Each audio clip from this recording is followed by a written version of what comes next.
இப்போ 2 நாளைக்கு முன்னாடி அமித்ஷா பேசும்போது இந்தியாவிலேயே ஊழல் நிறைந்த கட்சி திமுக அப்படின்னு மத்திய உள்துறை அமைச்சர் சொல்றாரு. அவர் சொல்றாருன்னா ஆதாரம் இல்லாம சொல்ல மாட்டாரு. சொல்றாருல, அப்ப அவர்கிட்ட ஏதோ ஒரு ஆதாரம் இருந்திருக்கணும்ல. அப்ப அந்த ஆதாரங்களின் அடிப்படையிலாவது ஊழல் நிறைந்த கட்சியான திமுக மேலேயோ இல்ல திமுக அமைச்சர்கள் மேலேயோ நேரம் நடவடிக்கை பாஞ்சிருக்கணுமே. ஏன் அது பாயல? இனிமேதான் வரும். எவிடன்ஸ் எல்லாம் இப்பதானே கொடுத்திருக்காங்க. இனிமே அதை படிப்படியா எவிடன்ஸை பார்த்து தான் அவர் சொன்னாரா? நிச்சயமா கரப்ஷன்ல நம்பர் 1 சொல்லியிருக்கிறாரு. நிச்சயமா இந்த எவிடன்ஸும் தேவைப்படும்.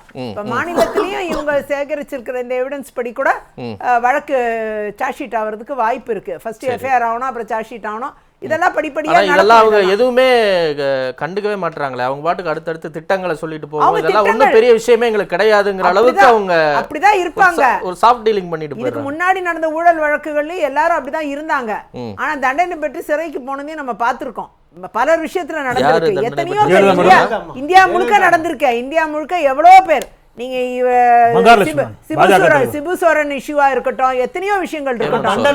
ஹேமந்த் சோரன், இவரு அரவிந்த் கெஜ்ரிவாலா இருக்கட்டும், இவரா இருக்கட்டும் கேக்குறாங்க. இல்ல தண்டனையே வாங்கல Arvind Kejriwal. It's not a conviction. அதெல்லாம் அவங்க ஜெயிலுக்கு போயிருக்காங்க. இனிமே அது கன்விக்ஷன் ஆகும். இனிமே ஆகும். வெயிட் பண்ணுங்க. அந்த மாதிரி அதே மாதிரி நீங்க பாத்தீங்கன்னா எவ்வளவு கன்விக்டட் அதாவது ஜெயலலிதா தூக்கு தண்டனை கூட சொல்லுங்க. அவங்க இந்த மண்ணை விட்டு மறையும் முதலமைச்சர் நாற்காலில இருந்தாங்க. முதலமைச்சர் நாற்காலில இந்திய அரசியல் பிரகாரம் தண்டனை முதலமைச்சர் நாற்காலில் உட்கார முடியாது. அவங்க அரசு மரியாதைகள் தான் அடக்கம் பண்ணப்பட்டது. பிறகு நீங்க தூக்கு தண்டனை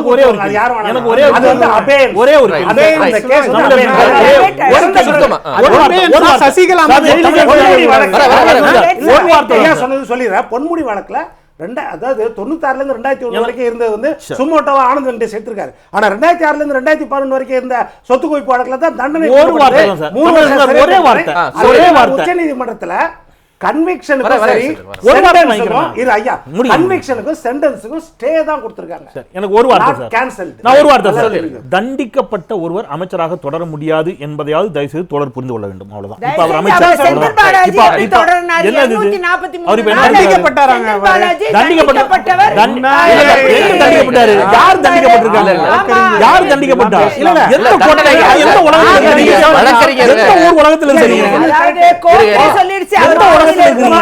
அதவில இருக்க கூடாதுன்னு வேற. அவங்க சிம்மாசனத்துல உட்கார்ந்தாங்க. ஸ்டே தான் பண்ணிருக்காங்க. அவங்க நேரா சொல்லுங்க. அவர் அமைச்சர்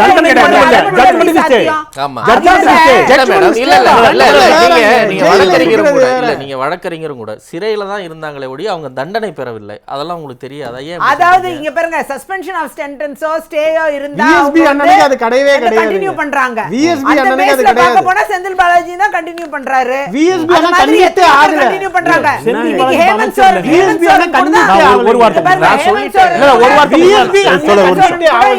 நான் போட்ட வச்சு சொல்றேன். ஒரு நிமிஷம் சிஎம் அவராரு. அத மாதிரி அந்த கோர்ட்டோட ப்ரொசீடிங் தண்டனை பெற்றவர்கள் இருந்தாங்க. அதுக்கு மறுபடியும் தெரியும். அதாவது கோர்ட்டோட ப்ரொசீடிங்ஸ் பொறுத்து அடுத்த கட்டத்துக்கு அது நகருது.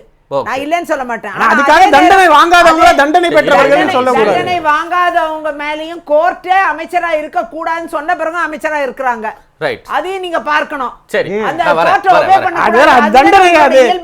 அது தண்டனையா? அது தண்டனையா? ஆர்டர் வந்திருக்கு, ஒபே பண்ண கூடாது. அது தண்டனையா? இல்ல மாத்தி மாத்தி ஃபுட்பால் நீங்க ஒண்ணு நீங்க வந்து திமுகல தண்டனை பெற்ற அமைச்சர் நீங்க. நான் பேசிட்டு இருக்கேன். அவர் என்ன குறுக்க தெளிவா சொல்லிட்டீங்க. ஒண்ணு குறுக்கிட ஒண்ணு டிஸ்டர்பன்ஸ் இருந்திருக்காது.